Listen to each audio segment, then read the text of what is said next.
Hello everyone. In today's video, I bring you a story that will deeply move your emotions and leave you reflecting for a long time. Let's meet Elowen Carter, a woman who, after an overdose, had a near-death experience that changed her life forever. She received an urgent message about the future of Earth and a specific date that promises to be a milestone in human history, September 14th. What she saw on the other side will surprise you in unimaginable ways. So, before we begin, make sure to like the video, subscribe to the channel so you don't miss any content like this, and activate the notification bell to receive all updates. Now, prepare yourself for an intense and revealing journey about life, death, and the transformative power of love. My name is Elowen Carter, and I'm here to share something that changed my life forever. I'm an ordinary woman like so many others you might meet on the streets. I'm 32 years old, with brown hair that always insists on being messy, and green eyes that, for a long time, reflected a deep sadness I couldn't explain. I work as an accountant in a mid-sized company, a career I chose more for security than for passion. For a long time, my life was a colorless routine. I'd wake up every day, go to work, come home, and repeat it all the next day. I didn't have many friends, and my family, though loving, was distant. I felt alone, lost in a world that seemed to spin without me. Depression was my constant companion, a shadow that followed my every step. I tried everything to feel better. Therapy, medication, exercise, meditation, you name it. I probably tried it, but nothing seemed to fill the emptiness I felt inside. It was as if I was always searching for something but didn't know what. It was in this state of despair that I made a decision that would change everything. On a particularly difficult night, I decided I couldn't take it anymore. I took an overdose of pills, hoping it would finally silence the pain I felt. Little did I know that this decision would lead me on a journey beyond life, an experience that would transform me completely. Today, as I tell my story, I am a different person. My eyes, once dull with sadness, now shine with purpose. My voice, once hesitant, now carries a message of hope and love. I am no longer just Elowen, the accountant. I am Elowen, the survivor, the messenger, someone who has seen beyond the veil of death and returned to tell the tale. What I am about to share may seem unbelievable. It may challenge everything you believe about life and death. But I ask that you listen with an open heart. My experience taught me that there is much more to this world than we can see or touch. There is a greater truth waiting for all of us, a truth based on unconditional love. This is my story, the account of the day I died and came back to truly live. It's a story of despair and hope, of darkness and light, of death and rebirth. It's the story of how I discovered the true meaning of love, and how it has the power to transform not just one life but the entire world. It all begins in my apartment. The curtains are drawn, blocking out the daylight. The silence is oppressive, broken only by the occasional sound of my irregular breathing. I'm sitting on the edge of my bed, staring intently at the bottle of pills in my trembling hands. My heart races, as if it knows what I'm about to do. I swallow the pills, one after another. I don't count how many there are. It doesn't matter. I just want the pain to stop.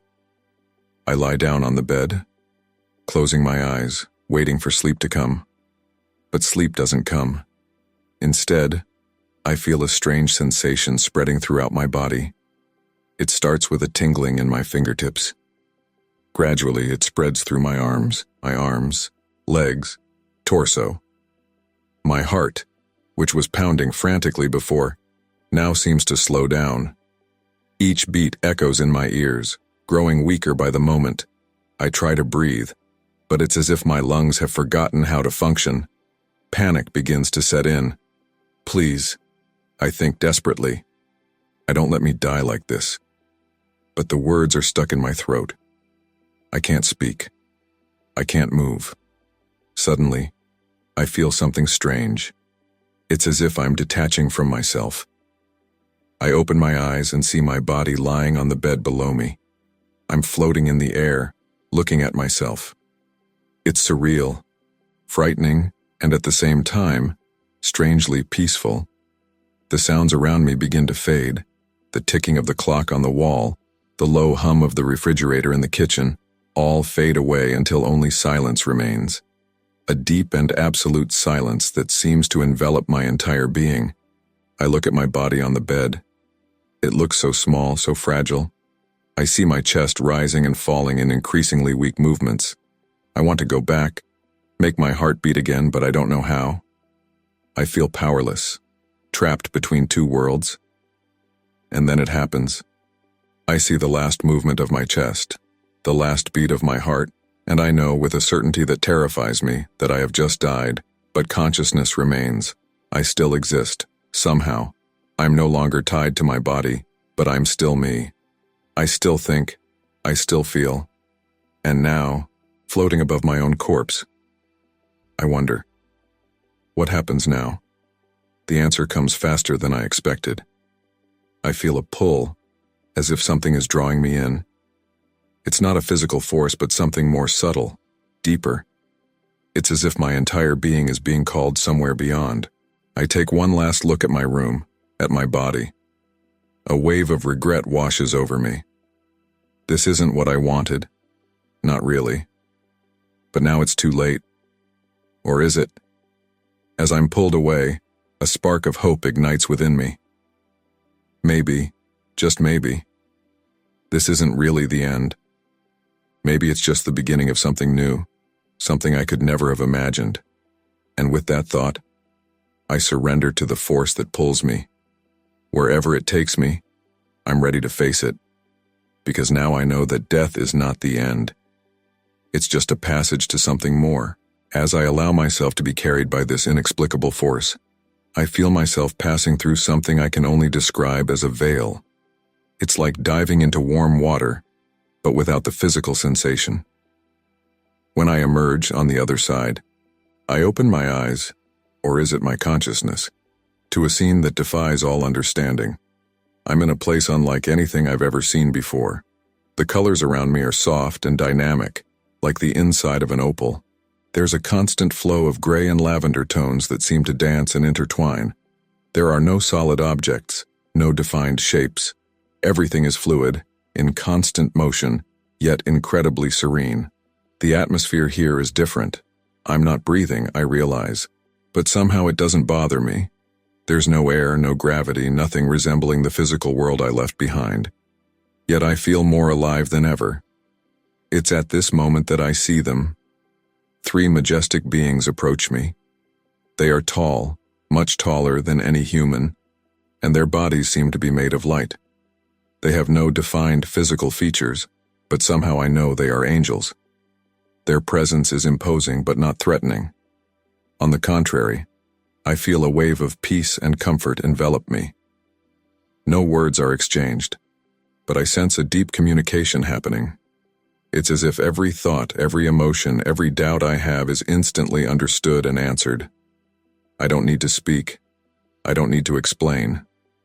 They simply know. One of the angels, whom I somehow know to be Gabriel, extends what I can only describe as a hand. I immediately understand what this means.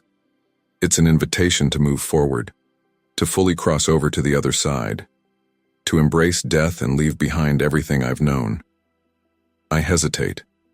Despite the peace I feel, despite the beauty of this place, something inside me resists.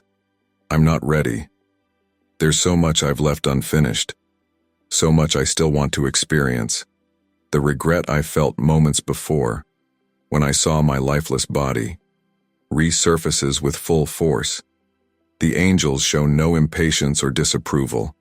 They simply wait, their presence a beacon of understanding and acceptance. I realize the choice is mine. I can move forward or, what?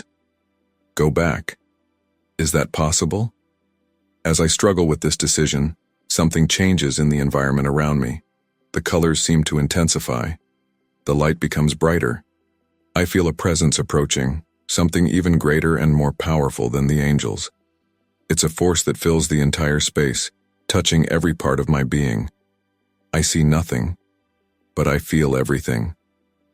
It's as if the universe itself is manifesting around me, enveloping me in a cosmic embrace.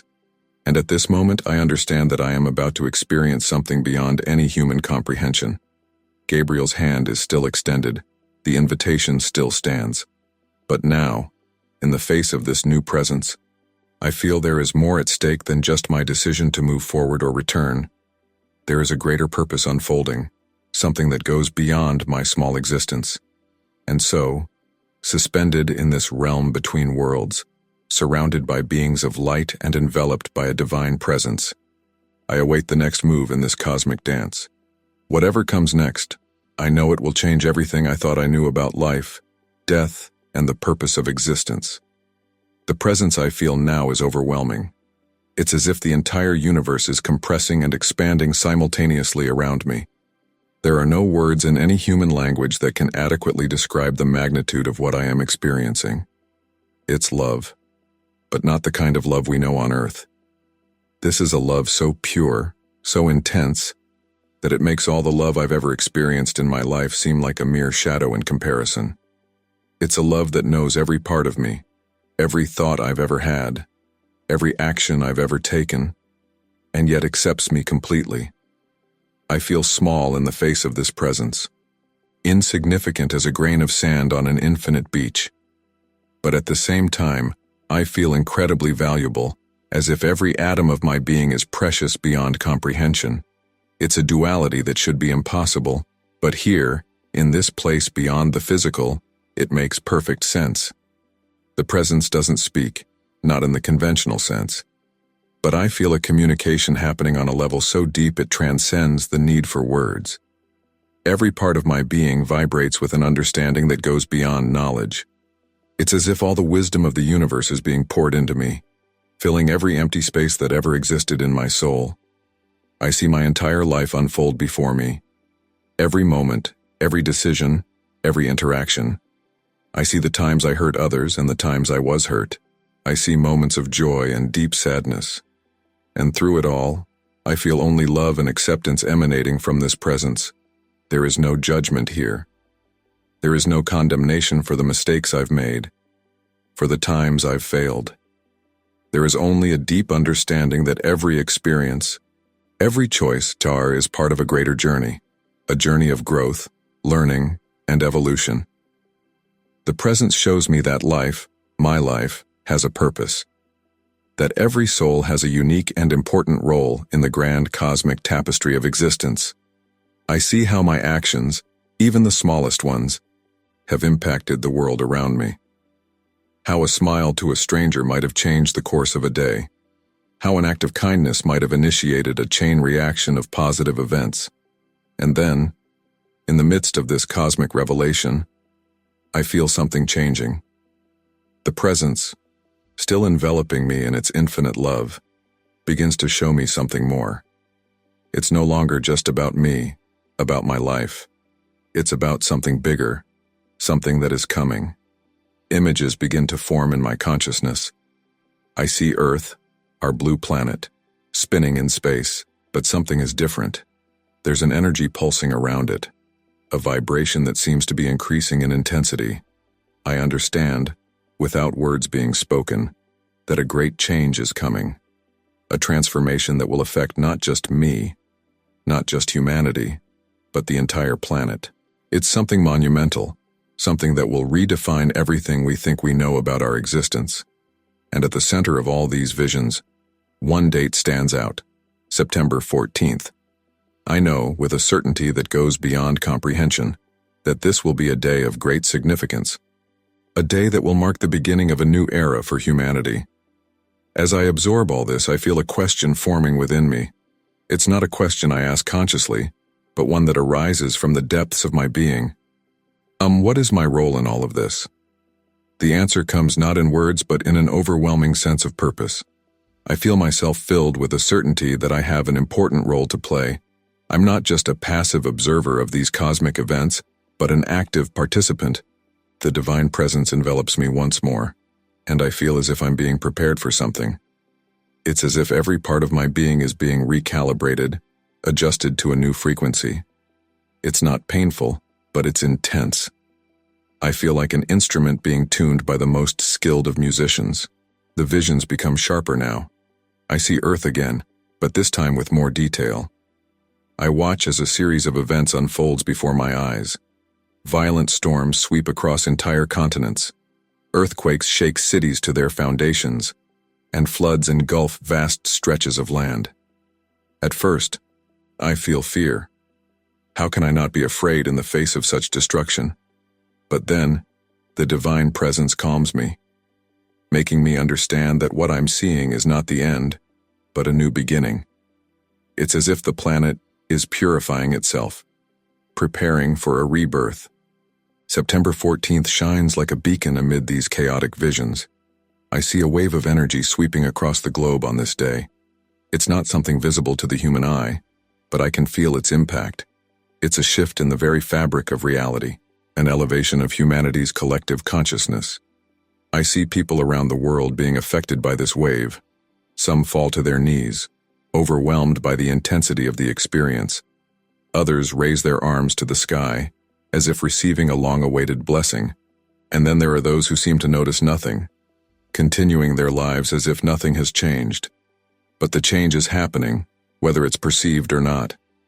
I see hearts opening, minds expanding. I see barriers of hatred and prejudice crumbling. It's as if humanity is awakening from a long slumber, finally remembering its true nature.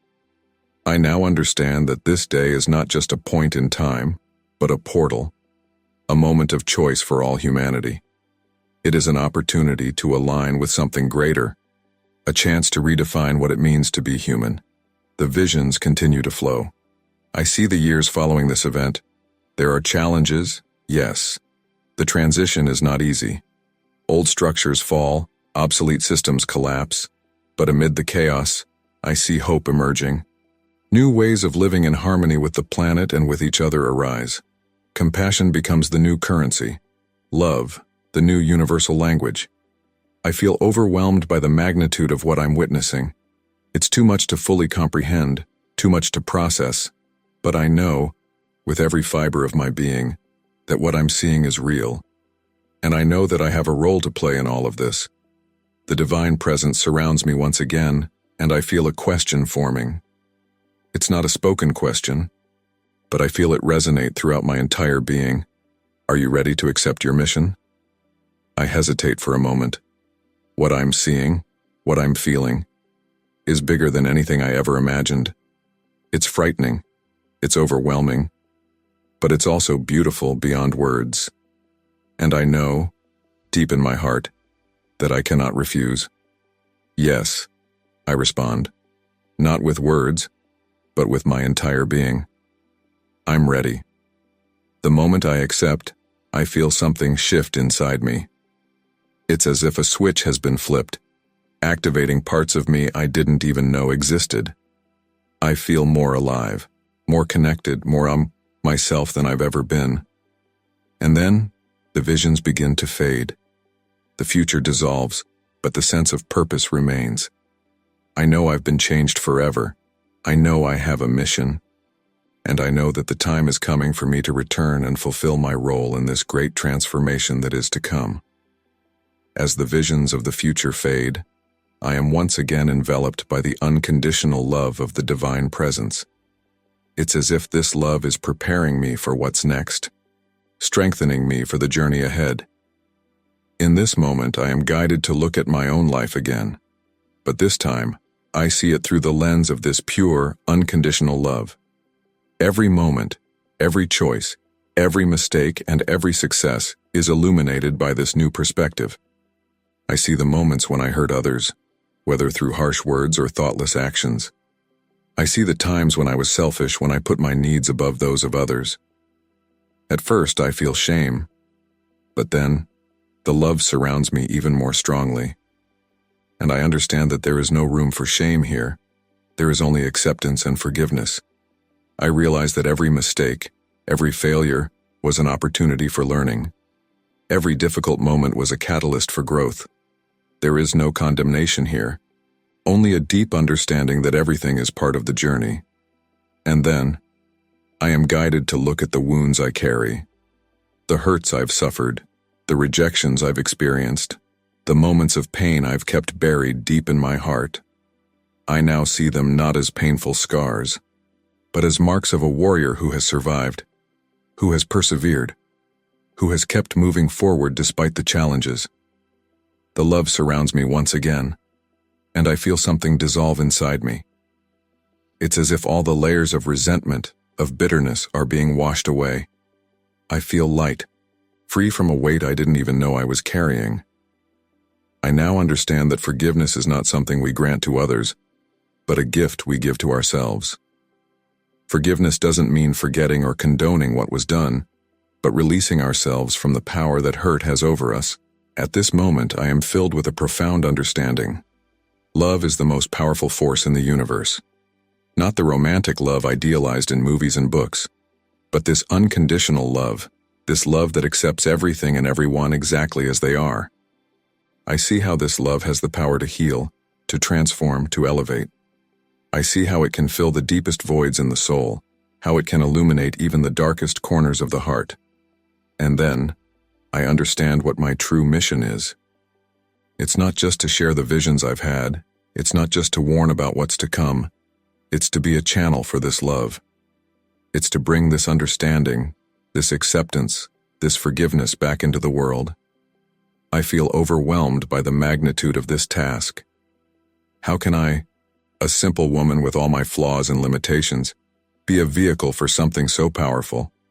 But the divine presence calms me once again, making me understand that I don't need to be perfect. I just need to be willing, to be open, to be present. And then, I am gifted with one last vision. I see myself back in the world, walking among people. But now, every step I take leaves a trail of light. Every word I speak plants a seed of love. Every glance I share ignites a spark of hope in someone's heart. I understand that this is the true transformation. It's not something that happens on a specific day. It's not a grand cosmic event. It's something that happens moment by moment, heart by heart, through the simple and profound power of love. I feel ready now, ready to return, ready to fulfill my mission. I know it won't be easy. The spiritual plane starts to dissipate around me. But before I completely depart, I hear one last message, not in words, but in a knowing that resonates throughout my entire being. Love them. Just love them. As the message "love them" echoes through my being, I can feel the weight of thousands of eyes on me. They are waiting, eager for something, for answers, for guidance, for hope. The responsibility is crushing. I feel small, inadequate for the task. How can I, with all my imperfections and limitations, offer something of value to all these people? Panic begins to set in, and for a moment I forget everything I've learned, everything I've experienced. It's at this moment of doubt that I feel that divine presence once again.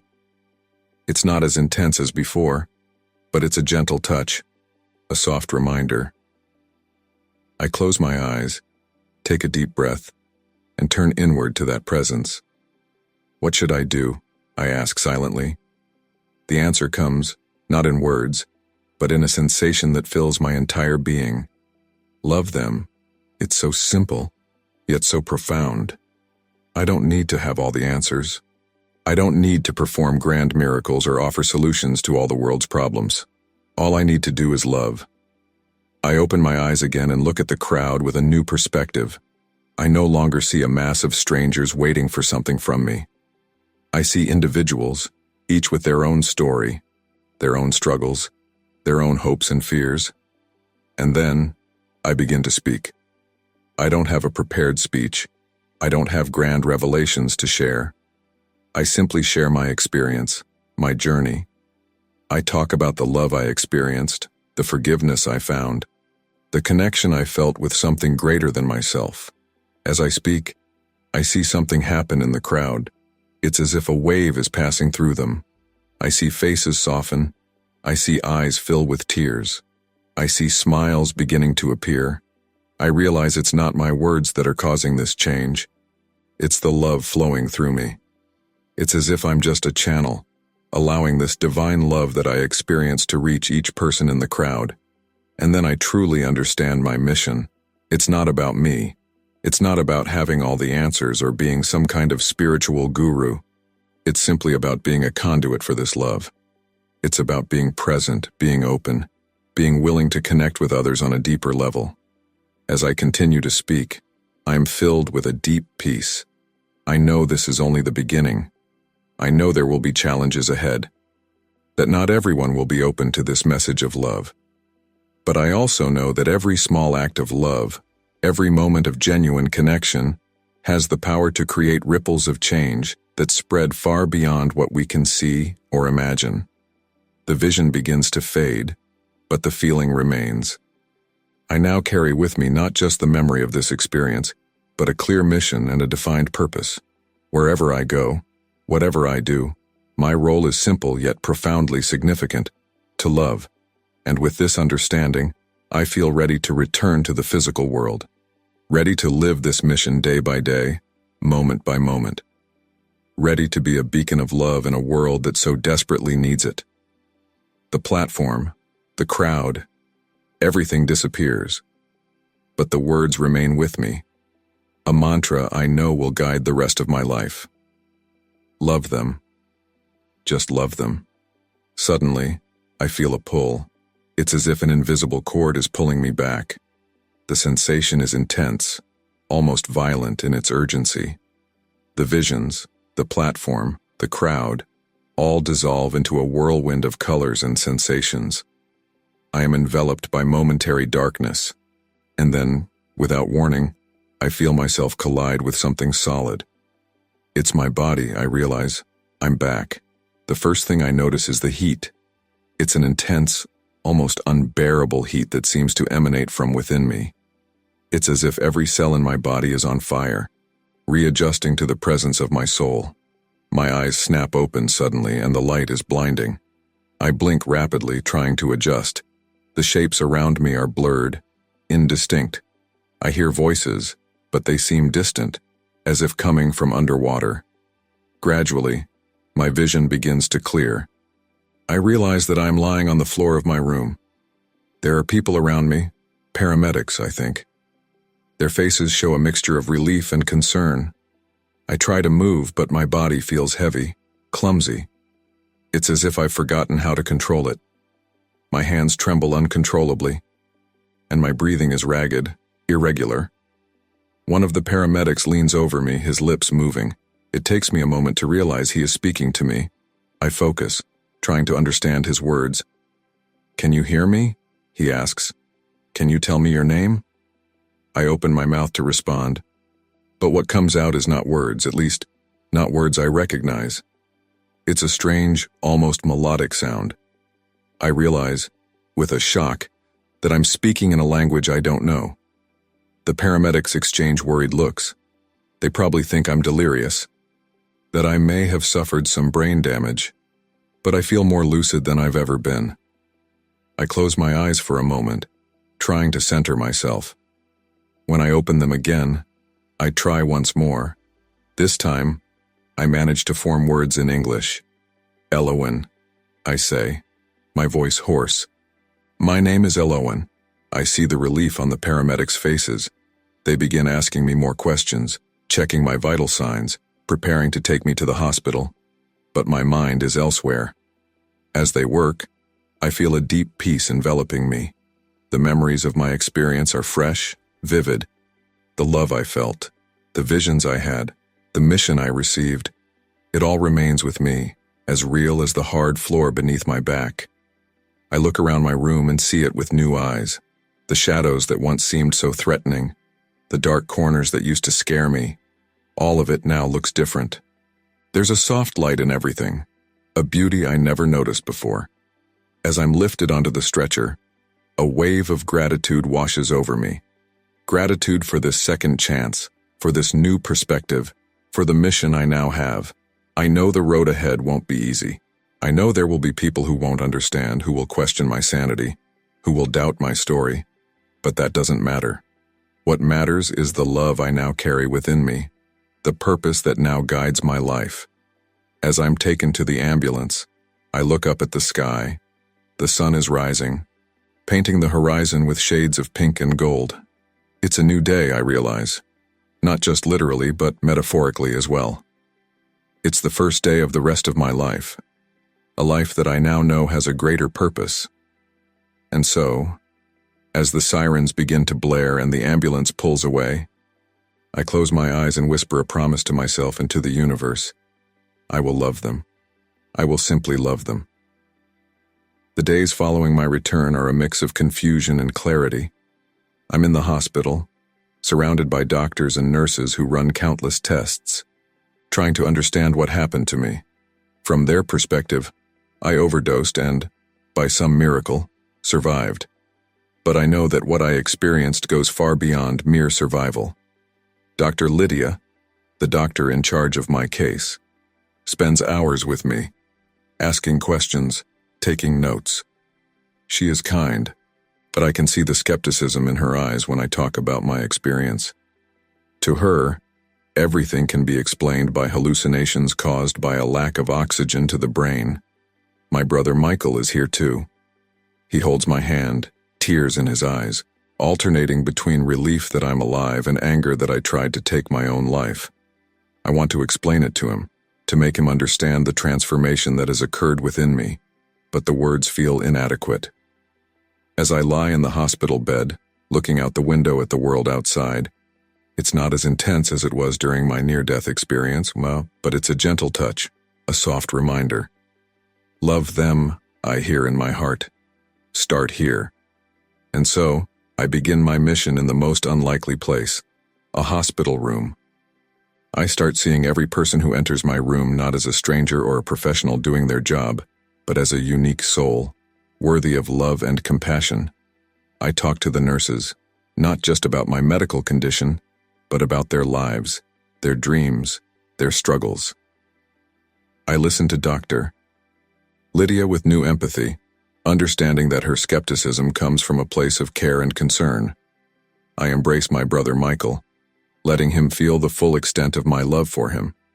As the days pass, I notice a subtle change. People start staying longer in my room. The conversations become deeper, more meaningful. I see smiles where there were once only neutral professional expressions. I feel a connection growing, an openness. I don't speak explicitly about my experience or the significance of September 14th. Instead, I focus on being a channel for the love I experienced. I practice unconditional acceptance, forgiveness, and compassion, and I see how it affects the people around me. One day, Dr. Lydia comes into my room with a different expression.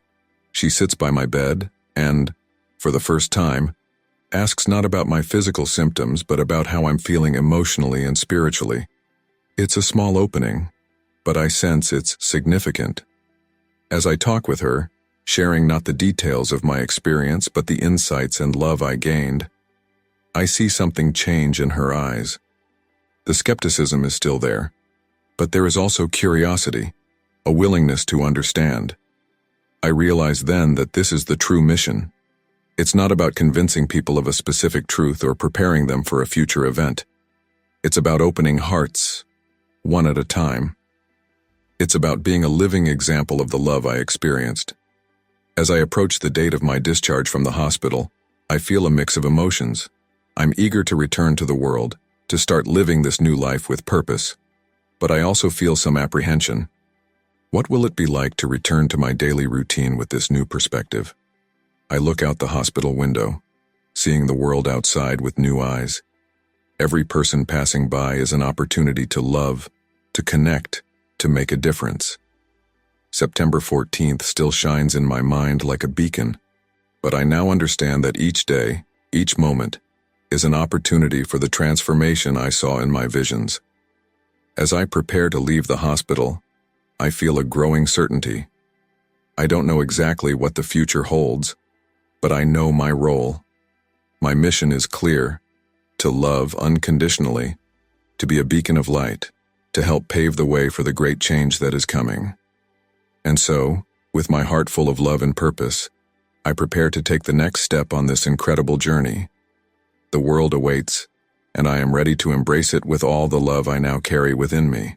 I'm sitting in my living room, looking out the window at the city beyond. It's been a few weeks since I was discharged from the hospital, since I returned home with a new perspective on life. The world around me seems the same, but I know that I have changed profoundly. As I reflect on my near-death experience, every detail still vivid in my mind, I feel a mixture of emotions. Gratitude for the second chance I've been given, anxiety about what's to come, and a deep sense of purpose that I had never experienced before. September 14th has not yet arrived, but its proximity is like a constant hum in my consciousness. The visions I had during my NDE, the natural disasters, the wave of energy sweeping the globe, the elevation of collective consciousness, all remain clear in my mind. I know that something monumental is about to happen, something that will change the course of humanity. Since I returned home, I've been trying to share my experience with the people around me. Some, like my brother Michael, look at me with a mixture of concern and skepticism. Others seem intrigued. I see my coworkers differently now, not just as colleagues but as unique souls, each with their own path and purpose. At night, I sit here, writing about my experience, trying to capture in words something that feels beyond human language. How can I describe the unconditional love I felt? How can I convey the magnitude of the visions I had? Sometimes, the weight of the responsibility I feel is overwhelming. I know I have an important role to play in preparing people for what's coming, but how can I do that without seeming crazy? How can I open people's hearts and minds to a reality that goes beyond everything we know? Then, I remember the words I heard during my experience. Love them. Simply love them. And I know that's where I must start. It's not about convincing people or preaching a message. It's about living the love I experienced, about being a living example of the transformation that's possible. As September 14th approaches, I feel a growing urgency. There's so much to be done, so many people to reach. But I also feel a deep peace, a certainty that I am exactly where I'm supposed to be, doing exactly what I'm meant to do. I look out the window again. The sun is setting, painting the sky with shades of orange and pink. Somewhere out there are people who need to hear the message I carry. There are hearts that need to be touched by the love that now flows through me. I close my eyes and take a deep breath. I'm ready, I whisper to the universe. Show me the way. And so, my journey continues. A journey of love, of light, of preparing for something greater than I can imagine. I don't know exactly what the future holds, but I know that every step I take is guided by something bigger than myself. The world is on the brink of a great change, and I am here to help guide that change, one heart at a time. With love, with compassion, with an understanding that goes beyond words. The countdown to September 14th continues, and I am ready for every moment of this incredible journey unfolding before me. If you enjoyed this beautiful spiritual testimony, please leave a like, share your thoughts in the comments, subscribe to the channel, and don't forget to turn on notifications to watch every new video and help us spread this message to as many people as possible. See you next time.